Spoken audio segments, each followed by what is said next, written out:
La Commission de la construction du Québec a déclaré à l'immeuble Belleuil de l'École professionnelle de Saint-Hyacinthe que le programme de perfectionnement Fier et compétent devient maintenant Compétences Construction.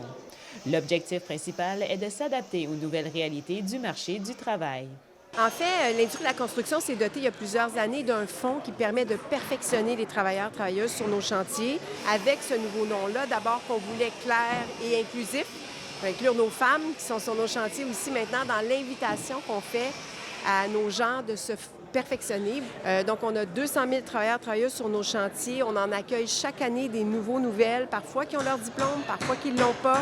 Alors, le fonds de formation, c'est un héritage important pour notre industrie et c'est un levier pour s'assurer de l'employabilité de nos gens, mais aussi d'être à la page des transformations technologiques, des pratiques durables qu'on veut être capable d'accompagner. La directrice de l'École professionnelle de Saint-Hyacinthe, Yannick Arbour, ainsi que le directeur général par intérim du Centre de services scolaires de Saint-Hyacinthe, Patrice Brisebois, voient ce changement d'une manière positive. C'est plus de 8 000 heures de formation qui se donnent annuellement en lien avec les métiers de la construction. Donc, on assure une crédibilité, puis aussi, on assure le développement des compétences au-delà de la formation initiale pour les travailleurs de la construction. On espère un bel effet de levier. Il y a déjà une belle participation au niveau des programmes de perfectionnement et de formation de la CCQ. On pense qu'un changement de nom, bien évidemment, avec une campagne précédente qui a vécu plusieurs années sous une autre identité. Un changement de nom vient donner un nouveau souffle, une nouvelle vitrine, plus inclusive aussi. Donc, c'est intéressant là, de pouvoir faire vivre cette initiative. Plus d'une quarantaine de personnes étaient au campus de Belleuil pour l'annonce. Les gens pouvaient également assister à une visite guidée pour en apprendre davantage sur les méthodes d'enseignement. Notre offre de perfectionnement, actuellement, il y a plus de 600 cours qui est offert, s'offre sur tout le territoire du Québec à travers les différents centres de formation dans les différentes régions.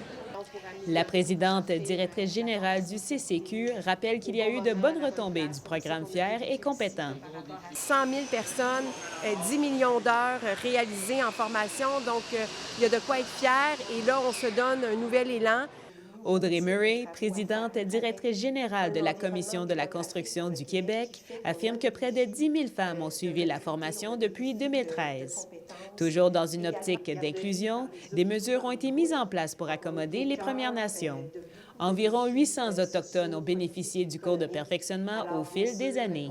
On a même des mesures particulières dans nos plans d'inclusion pour les Inuits. Avec les CRI, on a des ententes, ils ont leur centre de formation, également avec la baie James.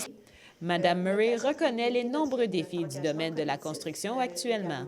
Je pense au TGV, je pense aux parcs éoliens, les grands parcs éoliens qu'on doit construire à différents ouvrages nouveaux. Le logement, on regarde le retard d'entretien qu'on a, là, donc au niveau de nos hôpitaux, les garderies, les routes, les nouvelles infrastructures qu'on veut mettre de l'avant, que ce soit les infrastructures de transport, que ce soit la Défense qui a annoncé des investissements importants de mise à niveau, l'émergence de nouveaux secteurs économiques, on parle des minéraux critiques.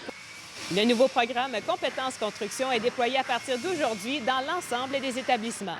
Selon Audrey Murray, des activités de promotion sont prévues dans les prochaines semaines.